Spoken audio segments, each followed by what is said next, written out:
Teringat awal tahun 2020, pejabat Indonesia bercandain COVID. Ada yang mengatakan corona tidak mungkin masuk ke Indonesia, mereka akan mati karena panasnya cuaca. Ada pejabat yang mengatakan mereka nggak mungkin masuk ke Indonesia karena orang Indonesia kebal, karena makan nasi kucing. Ada pejabat yang mengatakan lagi, masuknya susah, izinnya rumit, jadi mereka tidak mungkin bisa masuk. Sampai terakhir di gedung DPR tertulis, di spanduk, COVID dilarang masuk. Lu kata COVID bisa baca apa? Intinya melecehkan dan menganggap sepele di awal, mengakibatkan apa yang terjadi saat ini. Ambiar kesehatan dan ekonomi negara level bawah dan level tengah, kecuali yang dapat anggaran dan oligarki masih menganggap benar kelolaan negaranya. Yo monggo kowe sing jabat sakarep mula. Sekarang varian kedua Delta merajalela, menjadi gelombang kedua mengganas.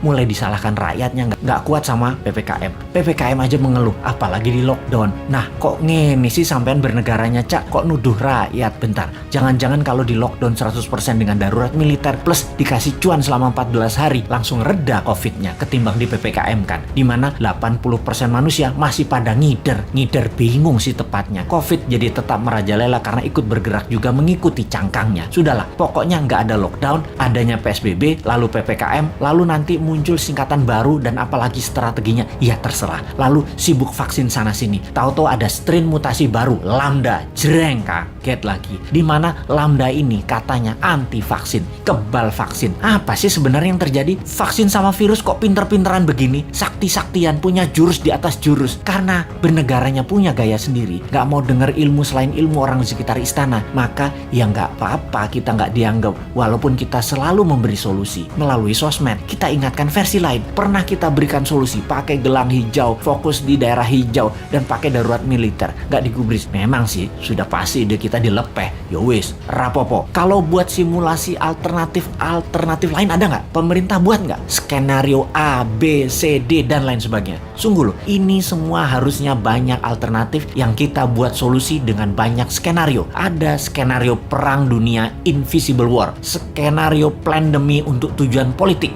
atau ini pandemi biasa. Oh lupa, selama hampir 2 tahun ini masih kekeh COVID itu pandemi biasa, bukan ada skenario konspirasi dan bisa selesai pakai vaksin. Dan pendapat ini dipegang kokoh, ngotot banget, COVID pandemi biasa dan selesai dengan vaksin. Itu keputusan maha benar. Kalau kita new mind punya banyak alternatif berpikir dan skenario bertindak, beda dengan old mind. Kalau ini adalah perang dunia, kita harus segera memutuskan ambil posisi dengan siapa kita berteman, dengan Nazi atau dengan sekutu. Kalau ala perang dunia kedua. Kalau ini pandemi, biological war sama globalis, maka kita juga harus lobby internasional dengan big pharmacy. Kalau ini pandemi dengan tujuan politik, kita pepet lawannya musuh kita. Ini dari sisi hulu, dari biang masalahnya. Kalau dari sudut pandemi globalis yang terus menginginkan kendali kesehatan, maka apa yang terjadi kalau vaksin sudah 100% populasi di Indonesia, ternyata pandemi COVID tidak hilang juga. Beli vaksin lagi. Lama hal ini sudah kita pertanyakan, namun pejabat bilang tidak mungkin, pasti hilang dengan vaksin. Iya paham,